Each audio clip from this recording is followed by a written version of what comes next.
Bonjour, je vous partage ma réflexion de l'hymne Invité par le Seigneur. 4 mouvements: invité, rassemblé, envoyé, attendu. Rien de plus. Et je vais prendre des exemples d'aujourd'hui pour votre compréhension. Premier mouvement, nous sommes invités. L'hymne dit des 4 vents à son repas. Concrètement, aujourd'hui, cela signifie que sur votre lieu de travail, on ne vous invite pas à la table du midi si vous êtes le stagiaire ou l'intérimaire. Dans les familles recomposées, on n'invite pas toujours les beaux enfants à la table des grandes décisions. Sur les réseaux sociaux, vous êtes invité à suivre, mais pas à participer. L'hymne dit le contraire. Dieu vous invite sans CV. C'est un scandale dans un monde où tout est filtrage, algorithme, période d'essai. Imaginez un employeur qui vous embauche sans entretien. Imaginez une école qui vous accepte sans dossier. L'hymne dit que Dieu fait cela chaque jour. Et nous passons à côté parce que nous ne croyons plus aux invitations gratuites. Deuxième mouvement, nous sommes rassemblés, réunis par le Seigneur en un seul corps. Aujourd'hui, regardez les communautés chrétiennes. Elles se déchirent sur des questions de musique, de style de messe, de traduction des textes. Une paroisse se bat pour savoir si on doit chanter avec une guitare ou un orgue. Pendant ce temps, dehors, des gens meurent de solitude. Être un seul corps, cela signifie que quand un jeune de votre quartier est radicalisé sur Internet, vous devriez perdre le sommeil. Quand une mère célibataire ne peut pas faire garder ses enfants pour aller travailler, vous devriez être là. L'hymne n'est pas un joli idéal, c'est un test. Si votre communauté n'est pas dérangée par les fractures sociales, ce n'est pas un corps, c'est un club. Troisième mouvement, nous sommes envoyés par le Seigneur pour annoncer son aujourd'hui. L'aujourd'hui, c'est maintenant, pas quand vous aurez fini vos études, pas quand vous aurez plus de temps, pas quand vous serez à la retraite. Aujourd'hui, un voisin traverse un deuil. Aujourd'hui, un collègue a peur de perdre son emploi.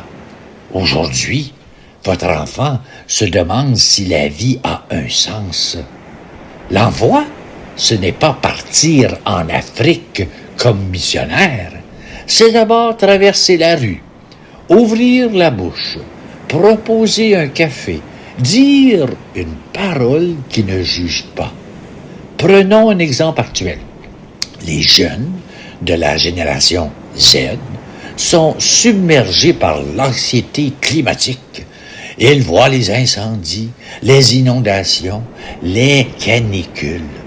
L'hymne leur dit: vous êtes envoyés pour annoncer un aujourd'hui où Dieu agit. Pas un futur lointain, pas un paradis abstrait. Aujourd'hui, vous pouvez planter un arbre. Aujourd'hui, vous pouvez changer une ampoule. Aujourd'hui, vous pouvez créer un jardin partagé. La voix n'est pas une fuite, c'est une présence active. Quatrième mouvement. Nous sommes attendus par le Seigneur au rendez-vous de son retour.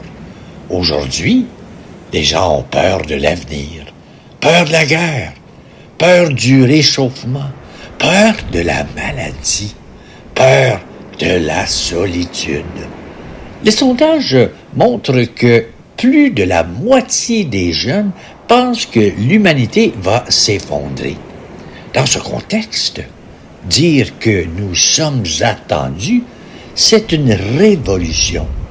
Cela signifie que l'histoire ne va pas vers le chaos, mais vers une rencontre. Prenons un exemple concret. Quand vous attendez quelqu'un que vous aimez à la gare de train, vous êtes impatient, mais pas terrifié. Vous regardez l'horloge, vous guettez la porte, vous souriez par avance. Voilà comment l'hymne nous invite à attendre la fin. Non pas les yeux fermés par peur, mais les yeux ouverts par espérance.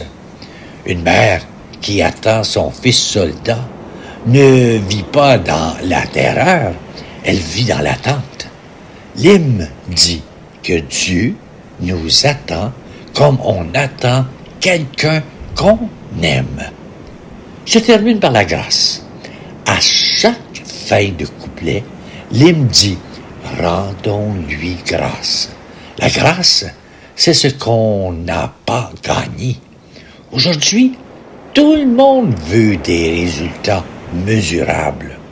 On compte les likes, les abonnés, les points de vente, les diplômes. L'hymne dit « Ce qui compte, vous ne pouvez pas le mesurer.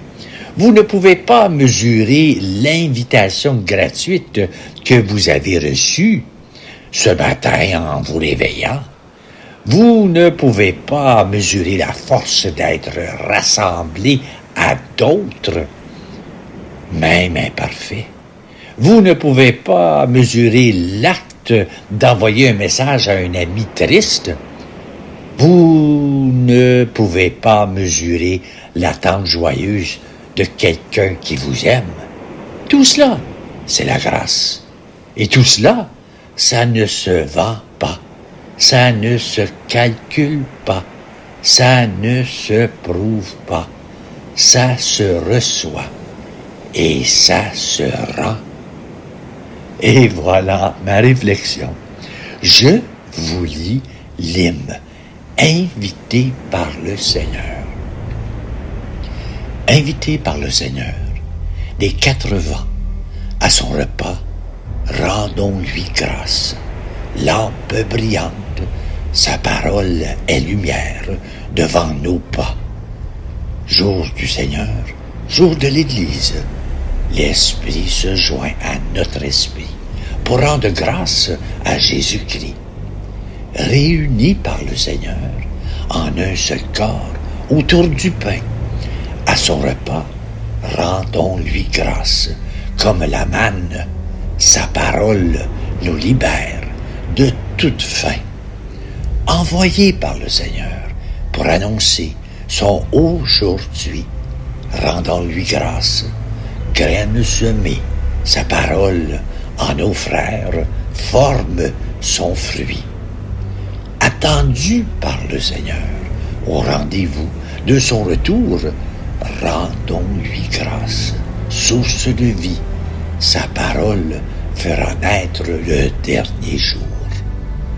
Amen. Vous venez d'entendre cet hymne. 4 mots. Invité, rassemblé, envoyé, attendu. Maintenant, regardez vos mains. Elles sont vides. C'est ainsi qu'on vient à une table qu'on n'a pas dressée. C'est ainsi qu'on reçoit une parole qu'on n'a pas écrite. C'est ainsi qu'on est aimé sans l'avoir mérité. L'hymne ne vous dit pas de devenir meilleur. Il vous dit que vous êtes déjà invité, tel que vous êtes, avec vos colères, vos doutes, votre fatigue. La seule chose qu'on vous demande, c'est de vous lever et de venir. Pas de nettoyer votre vie d'abord, pas d'attendre d'être parfait, juste venir. Vous avez des gens dans votre vie qui ne se sentent invités nulle part. Le voisin qui ne sort plus. Le collègue que personne n'appelle. L'enfant qui se cache derrière son écran. L'hymne nous dit, vous êtes la main tendue de Dieu. Vous êtes la lampe pour leurs pas. Vous êtes la graine semée dans leur terre. Ce n'est pas un beau discours, c'est une mission. Vous n'avez pas à sauver le monde, mais vous avez à inviter une personne, une seule, demain, un texto, un café, un silence partagé. Et vous, en ce moment même, vous êtes attendu, pas pour ce que vous avez fait, pour qui vous êtes. Quelqu'un vous attend, pas dans un ciel lointain, ici, maintenant. Alors, levez-vous, la table est prête, la lumière est allumée, le rendez-vous est pris, il ne manque que vous. Et voilà. Merci d'être là. Je vous souhaite une très belle journée.